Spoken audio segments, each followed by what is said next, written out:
Channel advocate Reema Jha. आज आप सभी महिलाओं को मेरी तरफ से अंतर्राष्ट्रीय महिला दिवस की ढेर सारी शुभकामनाएं।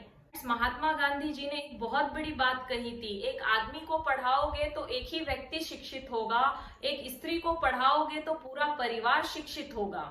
इसी प्रकार मैं आज के अंतर्राष्ट्रीय महिला दिवस के अवसर पर आप सभी महिलाओं के लिए भारत के 6 प्रमुख ऐसे कानून हैं जिनके बारे में हर महिला को जानकारी होनी चाहिए। उस जानकारी को सरल भाषा में और डिटेल्स में आप लोगों को समझाने की कोशिश करूंगी। आप हमारे चैनल पे फर्स्ट टाइम आए हैं या हमारे चैनल पर पहले से जुड़े हैं तो आज आप लोगों से मेरा रिक्वेस्ट है कि इस वीडियो को पूरा देखें ताकि आप लोग कोई भी जानकारी मिस ना करें। हर साल 8 मार्च को दुनिया भर में अंतर्राष्ट्रीय महिला दिवस मनाया जाता है।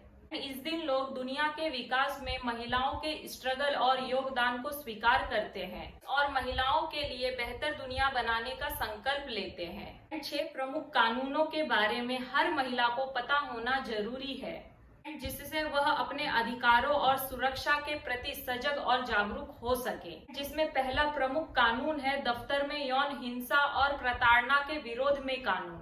कार्यस्थल पर किसी भी प्रकार की यौन हिंसा और प्रताड़ना से स्त्रियों को कानूनी सुरक्षा देने के लिए sponge the sexual harassment of women at work plus कानून बनाया गया है। 3 सितंबर 2012 को यह लोकसभा से और 26 फरवरी 2013 को राज्यसभा से पारित हुआ और 9 दिसंबर 2013 से यह कानून प्रभाव में आया। इस कानून के तहत कोई भी सरकारी या गैर सरकारी दफ्तर जहां 10 से ज्यादा कर्मचारी है और जहां महिलाएं काम करती हैं, वहां पॉश कमेटी बनाना अनिवार्य कर दिया गया। सुप्रीम कोर्ट ने 1997 में एक work place sexual harassment case के बाद स्वतः संज्ञान लेते हुए यह गाइडलाइंस जारी की थी। इस कानून के तहत ऑफिस में काम कर रही महिला की सुरक्षा को सुनिश्चित करना संस्थान की जिम्मेदारी है और यदि उनके साथ कोई भी अनुचित व्यवहार होता है तो वो शिकायत कर सकती है।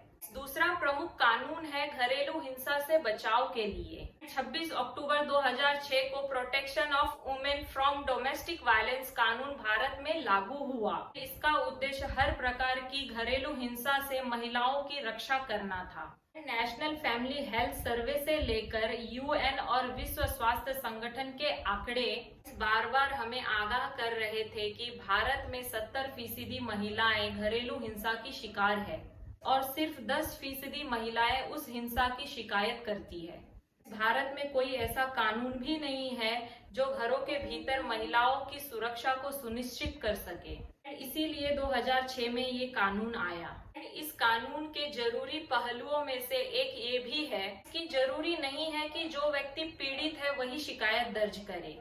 यदि किसी को आभास हो रहा है कि कोई महिला घरेलू हिंसा की शिकार हो रही है तो वो भी पुलिस के पास शिकायत कर सकता है।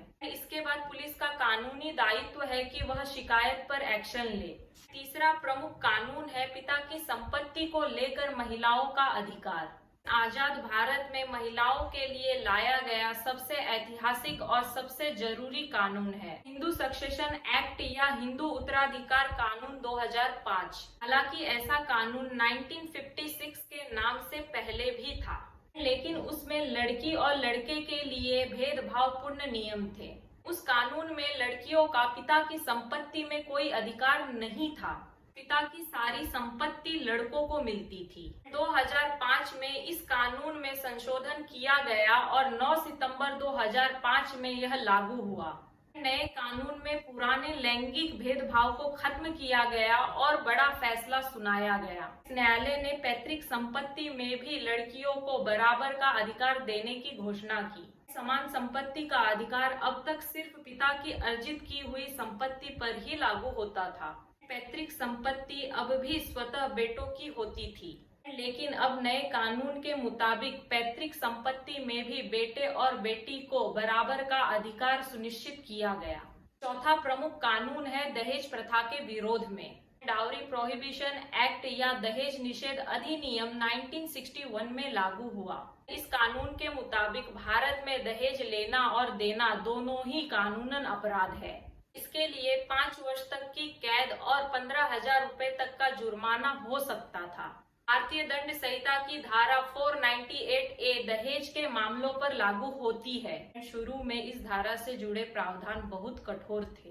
दहेज की शिकायत होते ही तुरंत गिरफ्तारी हो जाती थी।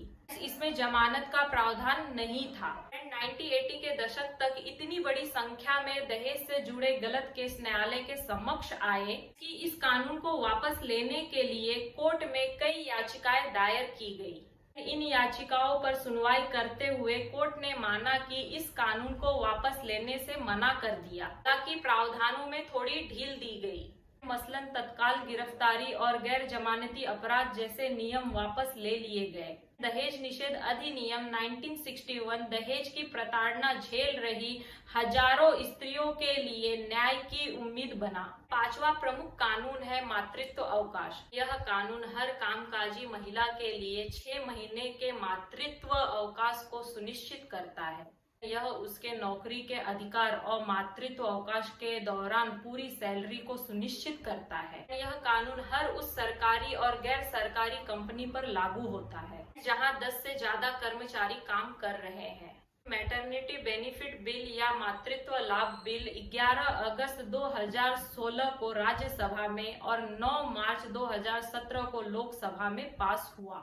27 मार्च 2017 को यह कानून बना। हालांकि मैटरनिटी बेनिफिट एक्ट 1961 में ही लागू हुआ था, लेकिन तब अवकाश सिर्फ 3 महीने का हुआ करता था। 2017 में इसे बढ़ाकर 6 महीने कर दिया गया। छठा प्रमुख कानून है अबॉर्शन का अधिकार। किसी भी महिला के पास अबॉर्शन का अधिकार होता है, यानी वह चाहे तो अपने गर्भ में पल रहे बच्चे को अबॉर्ट कर सकती है। इसके लिए उसे अपने पति या अपने ससुराल वालों की सहमति की जरूरत नहीं है। The medical termination of pregnancy act 1971 के तहत ये अधिकार दिया गया है कि अगर प्रेगनेंसी 24 सप्ताह से कम है तो एक महिला अपनी प्रेगनेंसी को किसी भी समय खत्म कर सकती है। स्पेशल केसेस में एक महिला अपने प्रेगनेंसी को 24 हफ्ते के बाद भी अबॉर्ट करा सकती है। यह 6 प्रमुख कानून है जिसे हर महिला को जानना बहुत जरूरी है।